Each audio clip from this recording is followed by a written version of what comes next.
सुप्रभात विद्यार्थियों। जैसा कि आज कक्षा 10 विषय हिंदी व्याकरण व्याकरण के अंदर एक अपना टॉपिक चलना था रस। रस के अवयव, रस के उदाहरण, रस को पहचानना। देखिए, रस जो विषय है उसमें से मैंने पहले आपको रस की परिभाषा, रस के अवयव कितने अवयव थे? 3 अवयव, विभाव, अनुभाव और संचायी भाव। उसके बाद स्थायी भाव, और स्थायी भाव के बाद में मैंने जो है वो आपको रसों के उदाहरण बताए हैं। रस को पहचानना ही कई प्रश्न बनते हैं। उम्मीद है आपको इससे पहले जो मैंने यूट्यूब पे वीडियो अपलोड की थी रस के उदाहरण, उसमें मैंने बताया था श्रृंगार रस के उदाहरण। श्रृंगार के कितने भेद होते हैं? 2। कौन होते हैं? संयोग और वियोग। उन दोनों के उदाहरण बताए थे। पेपर के अंदर कोई ना कोई एक रस आता ही है और उस एक रस का जो है वो उदाहरण पूछता ही है पेपर के अंदर। तो आप सभी रसों के एक एक उदाहरण याद करने। मैंने इससे पहले भी आपको जो है वो वीडियो में रसों के उदाहरण बताए थे। अब भी मैं आपको जो वीरस और वात्सल्य रस उसके उदाहरण समझाने का प्रयास करूंगा। उम्मीद है इस वीडियो को देखने के बाद में आप वात्सल्य रस और वीरस के उदाहरणों को याद कर लेंगे। अगर ये वीडियो आपको पसंद आए तो लाइक, कमेंट और शेयर जरूर कीजिए। देखिए, वीरस रस के अंदर रसों के उदाहरण के अंदर वीरस का उदाहरण देखिए। पहले तो आप देखिए, वीरस क्या होता है? वीरस होता है जहां जिन पंक्तियों को पढ़ने के बाद में हमारे मन में क्या है? वीरता का भाव दिखाई देना जाए। जिन पंक्तियों को पढ़ने के बाद में हमारे मन में क्या आ जाए? वीर आ जाए, वीरता का गुण आ जाए। वीरता का गुण मतलब उत्साह आ जाए, हमें देश के प्रति या अपने जो है वो भारत माता के प्रति कुछ करने की इच्छा हमारे अंदर दिखाई दे, तो वो क्या होता है भाई? वीरस होता है। और वीरस का स्थायी भाव क्या होता है? वीरस का स्थायी भाव होता है उत्साह। वीरस का स्थायी भाव क्या होता है भाई? वीरस का स्थायी भाव होता है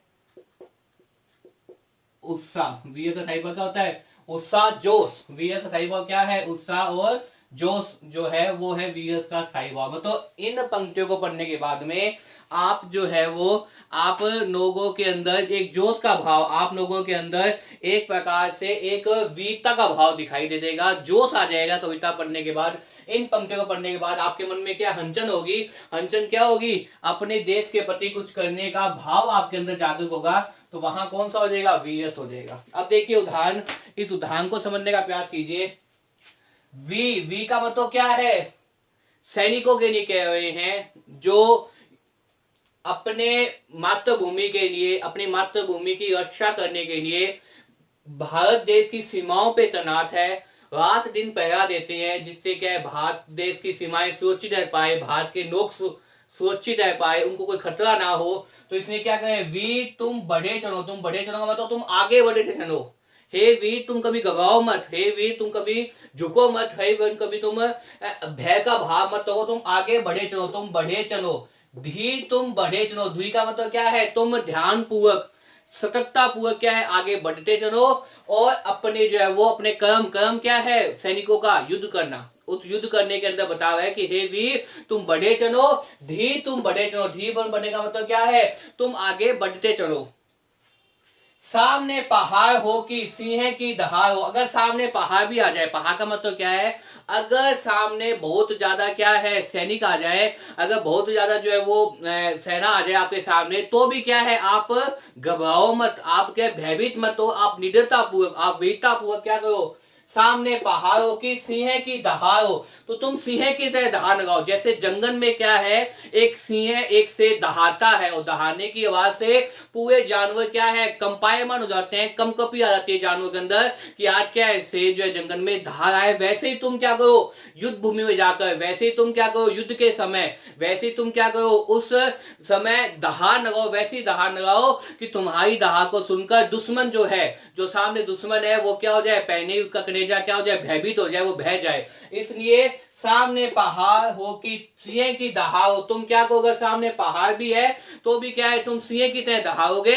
और मुझे विश्वास है कि अगर तुम सिंह की तरह दहाड़ लगाओगे, अगर तुम अपने वीरता के गुण के द्वारा, अगर तुम अपने कुशलता के द्वारा युद्ध करोगे, तो तुम्हारी विजय निश्चित होगी। इसलिए हे वीर तुम बढ़े चलो, तुम कभी रुको नहीं और तुम कभी भी रुकना मत। कभी भी तुम ये मत समझना कि हम जो है वो कहीं रुक जाएंगे। नहीं, तुम्हारा जो कर्म है वो है देश के प्रति कुछ करने का भाव, और जब देश के प्रति कुछ करने का भाव है तो तुम कभी रुको मत, अपने कर्म में नित्य प्रति लगे हो। रात दिन आपको पता है हमारे देश में जो सीमाएं हैं, उन सीमाओं पे सेना के सैनिक रात दिन 24 घंटे क्या करते हैं, पहरा देते रहते हैं, ताकि कोई बाहरी आक्रमण की सेना या कोई बाहर का आक्रमण ना हो पाए। उससे बचाव करने के लिए क्या है, 24 घंटे सेना पे क्या है, सीमाओं पर सेना क्या करती है, सेना के सैनिक पहरा देते रहते हैं। इसलिए कहते हैं तुम कभी रुको मत, तुम कभी रुको मत। उनकी ड्यूटी जो है वो लगती रहती है टाइमिंग के अकॉर्डिंग। तुम कभी झुको नहीं हो, तुम कभी झुको भी नहीं, और तुम कभी भी ऐसा कोई अवसर में देखा नहीं है कि आज तक भारतीय सेना, आज तक भारतीय भी कहीं किसी के आगे झुके हो। इसलिए तुम भी कभी किसी के आगे झुको मत, तुम कभी भी किसी के आगे जो है वो नज्जित मत हो। तुम्हारा कर्म क्या है, वीरता का भाव रखना। तुम्हारा कर्म क्या है, वीरता के द्वारा युद्ध करना। तो इसलिए तुम उस युद्ध भूमि के अंदर युद्ध करते हो, इसलिए तुम कभी भी झुको नहीं। तो ये देखिए, ये पूरा ही जब आप दोहा पढ़ोगे पंक्तियां, तो आपके अंदर क्या है, वीरता का भाव दिखाई देगा। आपके अंदर क्या है, देश के प्रति कुछ करने का जज्बा पैदा होगा। तो यहाँ पे कौन सा रस है, वीर रस है, और वीर का सही भाव क्या है, उत्साह है। उम्मीद है आपको वीर रस का ये उदाहरण समझ में आया होगा। अब देखिए दूसरा, आगे एक उदाहरण और दे रहा हूं मैं आपको, वात्सल्य रस का उदाहरण। देखिए पहले आप समझिए कि वात्सल्य रस क्या होता है। वात्सल्य रस होता है एक पुत्र का प्रति माता पिता का जो प्रेम है, जो माता पिता अपने बेटे से स्नेह करते हैं, जो अपने बेटे की परवाह करते हैं, रात दिन जो अपने बेटे के प्रति जो है वो सोचते रहते हैं, चिंताएं मान, वो जो प्रेम भाव है वो क्या है, वात्सल्य है। वात्सल्य क्या है, वात्सल्य है एक पिता और माता का पुत्र के प्रति जो स्नेह है, जो प्रेम है, जो वो क्या है, वात्सल्य कहलाता है, वात्सल्य रस कहलाता है। और वात्सल्य रस का स्थायी भाव क्या है भाई, वात्सल्य रस का स्थायी भाव,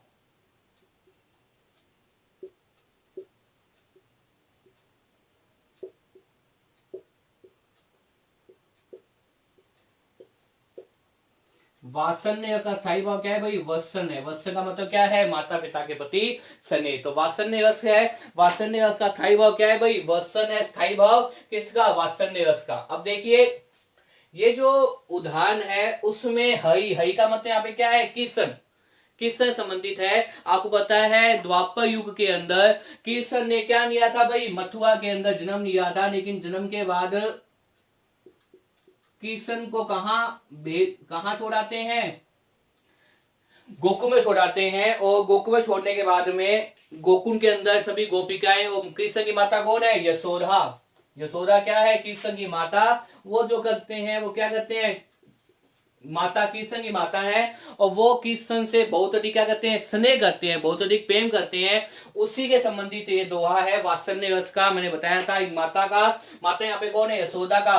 हई कौन है, हई का मतलब यहाँ पे कौन है, कृष्ण। कृष्ण के प्रति जो प्रेम है उसको बताने का प्रयास किया है। देखिए यशोदा हई पानन जुनाए, यशोदा, माता यशोदा जो है वो कृष्ण का देखभाल कर रही है, कृष्ण से प्रेम कर रही है, इसलिए वो क्या करती है, हई को, हई का मतलब कृष्ण को क्या करती है, पानन जुनाई। पानन का मतलब पानने के अंदर क्या करिए, जुना रही है, पानने के अंदर क्या करिए भाई, बहुत अच्छी से सुनाने का प्रयास कर रही है, ताकि वो कृष्ण जो है उसकी नींद पूरी हो पाए, उसको जो है सुकून मिल पाए, उसे कुछ शांति का अनुभव हो। इसलिए हनावे दुन्हाई मनहावे, हनाई दुन्हाई, हनाई का मतलब हना रही है, दुना का मतलब प्रेम कर रही है, महा का मतलब क्या है, महाक, ये मतलब स्नान करने के बाद में बच्चे की जो मालिश हुआ करते हैं, बच्चे की स्नान करने के बाद जो बच्चे को नहाते हैं, धुलाते हैं, पूछते हैं, कपड़े से मालिश हुआ करते हैं। मनाने का मतलब मालिश करना, ताकि क्या है, बच्चे का अंग क्या हो, विकसित हो पाए। छोटे बच्चों की माता या दाई जो भी है, वो माता या दाई जो है वो छोटे बच्चों को जब नहाते हैं, नहाने पड़े क्या करते हैं, खूब मालिश करते हैं हाथों पर, पाँवों पर। उसके बाद उन्हें नहाते हैं, नहाने के बाद फिर उनका शरीर पूछते हैं, और फिर जो भी क्रीम वगैरह या जो भी जो तेल वगैरह उसमें मालिश करते हैं। तो वो बताने का प्रयास किया है कि हनावे दुनहाई, हनाई का मतलब हना रही है, उसको हिनाकर जो नहाने का प्रयास कर रही है, दुनवावे दुना कर रही है, मनाई का मतलब मना रही है, जो ही सोई कुछ गावे। और जिस प्रकार, जो ही का मतलब जिस प्रकार,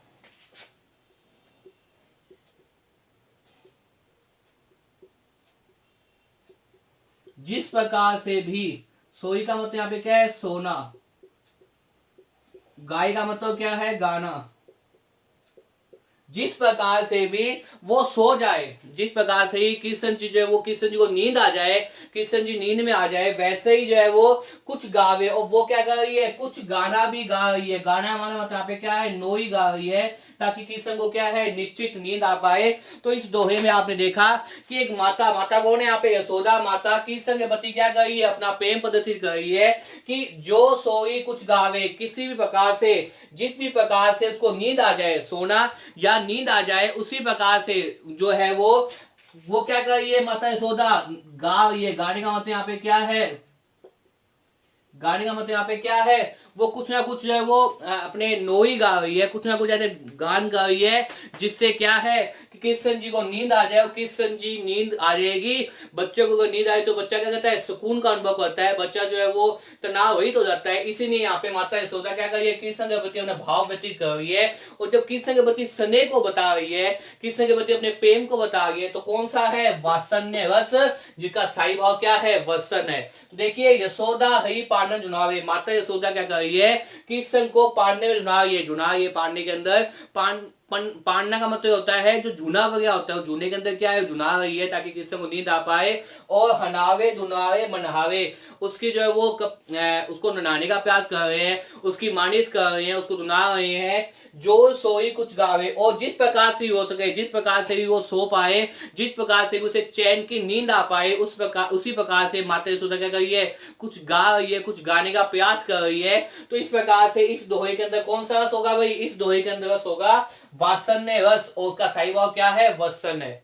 उम्मीद है आपको ये दोनों ही दोहे, चाहे वीरस हो चाहे वात्सल्य रस हो, ये समझ में आए होंगे। देखिए, वीरस जहां वीरता का भाव होगा, एक प्रश्न आता है पंक्तियां देकर, पेपर के अंदर पूछा जाता है कि इसमें कौन सा रस है। तो मैंने बार बार ये बताया है आपको कि जब आप पंक्तियों को पढ़ें, पंक्तियों को पढ़ने के बाद में आपका मन में जो भाव उत्पन्न हो, क्योंकि रस क्या है, मानव के मन में छुपे हुए भाव जो विशेष परिस्थिति में क्या है, उजागर होते हैं, विशेष परिस्थिति में दिखाई देते हैं, ऐसे जो भाव हैं वही क्या है, वीरस कहते हैं, वीरस का भाव है। तो अब देखिए, वो ही रस कहते हैं। और जब आप पंक्तियों को पढ़ेंगे, अगर उन पंक्तियों के अंदर वीरता का भाव है तो वो क्या हो जाएगा, वीरस।